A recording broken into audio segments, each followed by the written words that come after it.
menyaksikan segmen khusus Sawit Week 2023. Special Dialogue Sawit Week hari ini terselenggara atas dukungan Council of Palm Oil Producing Countries CPOPC. Dan kami lanjutkan kembali dialog bersama Secretary General Council of Palm Oil Producing Countries CPOPC Rizal Afandi Lukman.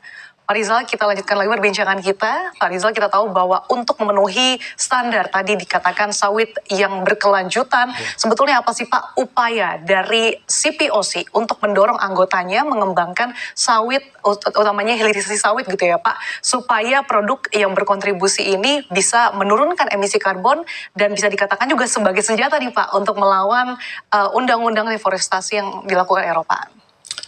Produk sawit secara umum dapat dibagi dalam 3 kategori manfaat. Pertama adalah untuk makanan, ya untuk membuat roti dan lain sebagainya, untuk cooking oil. Yang kedua adalah untuk industri. Di situ ada industri kosmetik, ada juga termasuk untuk membuat sabun dan lain sebagainya. Yang ketiga adalah untuk sumber energi. Nah, energi itu bagian daripada hilirisasi yang Indonesia sendiri saat ini sudah memasuki yang disebut dengan B35, ya.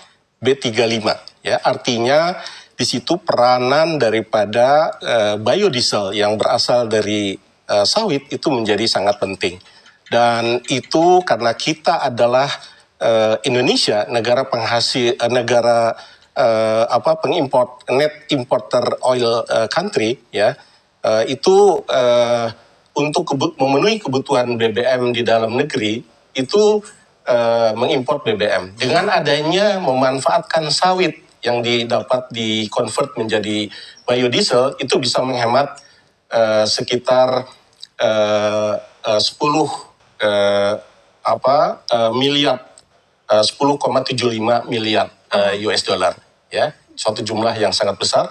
Dan terkait dengan kalau bahan bakarnya tadi adalah berasal dari fosil, ya, dari bahan bakar dari minyak, kalau itu digantikan dengan yang dari sawit, itu bagian dari renewable energy. Ya. Itu dapat menghemat atau dapat menekan sejumlah 35 juta ton. Sampai 35 juta ton. Untuk CO2-nya yang dapat dihemat dengan tidak membakar daripada BBM berasal dari fosil, tetapi adalah berasal dari biodiesel. Yang dia bisa ditanam dan dia menghasilkan, dan itu bagian dari renewable energy. Jadi itu upaya yang juga dilakukan oleh Malaysia. Malaysia sudah mencanangkan B20 dan saat ini sedang menuju ke sana, sedang upayanya, tetapi memang tidak belum sampai 20, tetapi sedang menuju ke sana, ya. Jadi dan juga di beberapa negara yang lain, ya, seperti di Thailand juga sudah mulai adanya menggunakan juga untuk biodiesel juga, ya. Di sana sudah B10, ya. Jadi itu upaya-upaya yang dilakukan juga untuk menyerap, mengabsorpsi daripada supply daripada sawit, ya. Oleh karena itu sawit yang dihasilkan di dunia akan berada pada jumlah yang tidak oversupply, tetapi juga menghasilkan angka yang reasonable, ya, dari sisi produsen maupun juga dari sisi konsumen. Bisa terserap dengan baik di pasar ya Pak, ya Mas? Ya, dan ini juga sekaligus meningkatkan juga bahwa ketergantungan untuk pasar ekspor terutama ke Uni Eropa itu menjadi semakin berkurang. Sebelumnya pasar sawit untuk ke Uni Eropa, market share-nya dari ekspor Indonesia itu adalah 15-17% dari ekspor sawit Indonesia itu ke pasar Uni Eropa. Sekarang sudah tinggal 10,2%.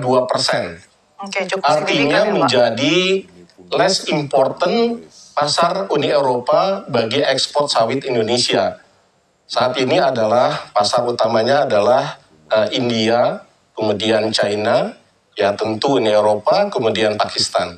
Ya, jadi artinya mudah-mudahan tidak terlalu tergantunglah kepada pasar Uni Eropa.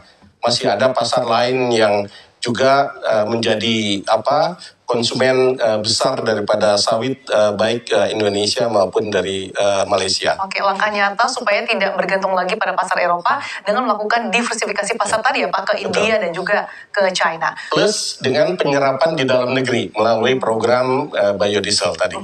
Pak Rizal, kita tahu bahwa akhir-akhir ini pergerakan harga CPO kan cukup berfluktuasi. Pandangan Bapak seperti apa sih yang dilakukan agar regulasi EUDR ini tidak menekan harga CPO internasional? Sebetulnya kita harus mempelajari dan tidak terlalu membesar-besarkan dampak dari EUDR terhadap sawit secara berlebihan. Oke. Artinya saat ini ekspor sawit Indonesia ke Uni Eropa itu sudah 93%-nya itu sudah mendapat sertifikasi yang diterima oleh pasar Uni Eropa. Ya, jadi artinya ditambah dengan 7%-nya juga itu adalah yang di luar dari sertifikasi RSPO, ada ASCC, yaitu Jerman. Ya, jadi artinya 100% dari sawit yang masuk ke Uni Eropa itu sudah bersertifikasi. Dan 2% diantaranya adalah disumbang dari petani kecil. Ya. Nah, ini petani kecil yang 2% ini yang harus hati-hati karena dengan adanya EUDR ini akan menjadikan syarat untuk ketertelusuran atau traceability itu bisa menjadikan beban tambahan bagi petani kecil. Ya, kalau industri saya kira mereka sudah menyiapkan saat ini dan saya kira tidak akan ada masalah yang berarti. Tapi kita CPOPC sangat concern dan ini juga yang disampaikan oleh misi bersama Menteri Ekonomi, Menko Perekonomian dan juga Menteri Malaysia datang ke Brussel bahwa ada petani kecil yang juga harus diperhatikan. Bukan hanya industri besar saja. Jadi memang smallholders ini juga menjadi scope of work dari CPOPC juga ya untuk Betul. meningkatkan kesejahteraan petani. Ya. Nah, Pak Rizal, bagaimana CPOPC juga memperkuat nih kerjasama antara negara produsen sawit di mana Indonesia dan Malaysia ini kan juga sudah bergabung ya, begitu mendominasi pasar ekspor sawit dunia. Tadi 80% dikatakan. Tentu yang dilakukan adalah memberikan manfaat bagi anggota dari CPOPC sendiri. Ya, pertama tentu adalah dengan melakukan upaya-upaya diplomasi secara bersama. Ya, itu yang dilakukan terkoordinasi melalui CPOPC. Ya, supaya lebih kuat lagi kalau dilakukan secara bersama. Ya, yang kedua tentu memberikan manfaat bagi para petani kecil. Nah, akhir bulan ini, bulan Juli, kita akan ada workshop untuk khusus tentang smallholder workshop. Di situ akan diikuti oleh para petani kecil dari negara-negara baik yang CPOPC maupun juga negara-negara penghasil sawit yang lain. Ya, akan ikut. Itu hybrid, ada yang offline, ada juga yang melalui online. Tahun lalu diikuti dari petani kecil dari 21 negara. Nah, di sini akhir bulan ini akan dilakukan di Melaka, Malaysia.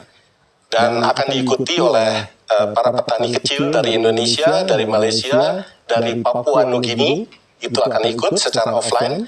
Dan akan ditambah beberapa dari negara lain yang akan ikut secara online. Di situ akan diberikan semacam tukar-menukar experience bagaimana untuk menghasilkan dari sawit dengan yield yang tinggi misalkan. Bagaimana penerapan good agricultural practices, ya, bagaimana memilih bibit, bagaimana untuk katakanlah bercocok tanam, bagaimana untuk menghindari dari pest misalkan itu bisa terjadi. Dan juga termasuk upaya-upaya untuk menjaga supaya traceability daripada persiapan untuk EUDR ini juga akan ada sesinya nanti di situ. Jadi supaya petani kecil tahu kira-kira apa sih EUDR dan apa kira-kira dampaknya terhadap mereka. Ada sosialisasinya ya Pak? Ada sosialisasinya, akan ada sesi khusus untuk juga membahas tentang masalah EUDR. Ya, kita harapkan bersama semoga apa saja yang dilakukan, upaya-upaya yang dilakukan CPOPC ini bisa berjalan dengan lancar sehingga bisa semakin memperkuat posisi kelapa sawit Indonesia di mata dunia. Kita tahu kelapa sawit ini merupakan komoditas strategis nasional dan tentunya backbone dari perekonomian nasional ya Pak ya. Terima kasih atas insight dan juga waktunya Bapak Rizal Afandi Lukman, Secretary General Council of Palm Oil Producing Countries CPOPC sudah berdiskusi bersama kami Pak dalam Special Dialogue Sawit Week hari ini. Sehat selalu untuk Anda Pak Rizal.